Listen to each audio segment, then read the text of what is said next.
สบายดีวิดีโอนี้จะพานักเรียนมาเรียนรู้วิชาคณิตศาสตร์ชั้นม.3 ซึ่งจะพามาเรียนรู้รายการบทฝึกหัดข้อที่3อยู่ในบทที่7ข้อที่3นี้เพิ่นว่าจงแก้สมผลรูปนี้เฉพาะคลิปนี้จะพานักเรียนเฮามาแก้ข้อกอเท่านั้นข้อกอนี้เพิ่นให้มาเป็น3หักกัน2ของ x ลบ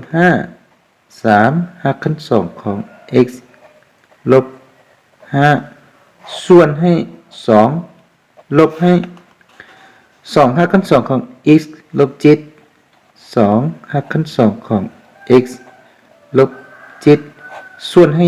3แล้วเท่ากับหักกัน2ของ x ลบ1สำหรับเลขข้อนี้ฝ่ามือซ้ายนี้เป็น2เลขส่วนที่มีพูดต่างกันเลขส่วนที่1พูดเป็น2เลขส่วนที่2พูดเป็น3ฉะนั้นขั้นตอนต่อไปนี้เรามาผันเปลี่ยนให้พูดของ2เลขส่วนนี้มีค่าเท่ากันหรือว่าให้คือกันก่อนแล้วเราจะผันเปลี่ยนเอาใดพูดของ2เลขส่วนดังกล่าวจึงมีค่าเท่ากันสำหรับเลขส่วนที่1นี้เราต้องได้คูณ3เข้าไปใส่พูดและจำนวนพูดนะจำนวนพูดเป็นถึงนี้พูดเป็นถึงลมเราต้องได้คูณ3ใส่ถึงคูณ3ใส่ลมสำหรับเลขส่วนที่2เราต้องได้คูณ2ใส่ถึงคูณ2ใส่ลมนะฉะนั้นเรามาปฏิบัติไปนำกันเราต้องได้คูณ3เข้าไปนะคูณ3ใส่จำนวนพูดหรือว่าใส่ถึงเราจะได้3คูณให้3หักกัน2ของ x ลบ5แล้วจึงส่วนให้3คูณ2ลบให้เลขส่วนที่2นี่เรามาสังเกตพูดนี่เป็นเลข3นะเราจะเห็นได้พูดของเลขส่วนที่2จึงคือกับพูดของเลขส่วนที่1พูดของเลขส่วนที่1นี้หลังจากที่เราคูณ3เข้าไปแล้วมี3คูณ2แต่ว่าพูดของเลขส่วนที่2นี่ยังเป็น3อยู่ฉะนั้นเราต้องได้คูณ2เข้าไปใส่จำนวนพูดและพูดของเลขส่วนที่2นี้ฉะนั้นเราคูณ2เข้าไปใส่ทางเทิงนี้จะได้2คูณให้2หักกัน2ของ x ลบให้7และจึงส่วนให้ทั้งร่วมนี้ก็คูณ2เข้าไปจะได้2คูณให้3ตัวนี้เราใส่วงเล็บหรือว่าเราใส่หมายคูณใส่บนนี้เลยบนใส่วงเล็บก็ได้นะและจึงเท่ากับหักกัน2ของ x ลบ1ต่อไปเอา3นี้คูณเข้าไป3 9หักกัน2ของ x บวกคูณลบเป็นลบ3คูณ5เป็น15ส่วนให้6ลบให้4หักกัน2ของ x บวกคูณลบเป็นลบ2คูณ7เป็น14ส่วนให้2คูณ3เป็น6เท่ากับหักกัน2ของ x ลบ1ต่อมาเรามาสังเกตเบิ่งอยู่ในขั้นตอนนี้พูดของ2เลขส่วนนี้คือกันแล้วฉะนั้นเราเอาจำนวนพูดของ2เลขส่วนนี้ลบกันและหักศัพท์พูดตัวเดียวเราจะได้9หักกัน2ของ x ลบให้15ลบให้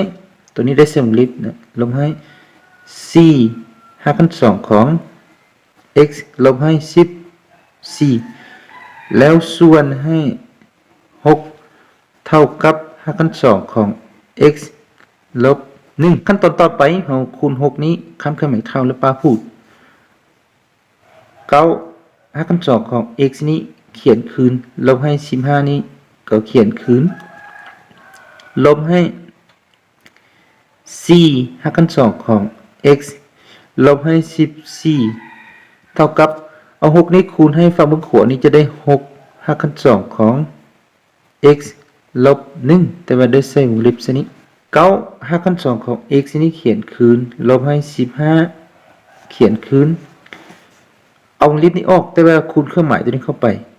ลบคูณบวกเป็นลบ4หักกัน2ของ x ลบคูณลบเป็นบวก14เท่ากับ6นี้ก็คูณเข้าไปในวงเล็บนี้6คูณหักกัน2ของ x ก็ได้6หักกัน2ของ x บวกคูณลบเป็นลบ6คูณ1เป็น6บัดนี้อยู่ฝั่งเบื้องซ้ายนี้ก็มี9หักกัน2ของ x ลบให้4หักกัน2ของ x ยังเหลือ5หักกัน2ของ x ลบให้ลบ15บวก14นี้ยังเหลือลบ1เท่ากับ6หักกัน2ของ x ลบ6 5หักกัน2ของ x นี้เขียนคืน ย้าย6 5 คัน2ของ x อยู่เบื้องขวานี่มาทางเบื้องซ้ายแต่ว่าจะเปลี่ยนเครื่องหมายจากบวกมาเป็นลบ6 5 คัน2ของ x และเท่ากับลบ6ย้ายลบ1ไปทางเบื้องขวาจะเปลี่ยนเครื่องหมายจากลบ1ไปเป็นบวก1 5 5 คัน2ของ x ลบให้6 5 คัน2ของ x ยังเหลือลบ1 5 คัน2ของ x หรือว่าเขียน5 คัน2ของ x ล่างก็ได้และจึงเท่ากับลบ6บวก1ยังเหลือลบ5มาฮอดนี้เราคูณลบเขาทั้งสองฝากจะได้5 คัน2ของ x เท่ากับ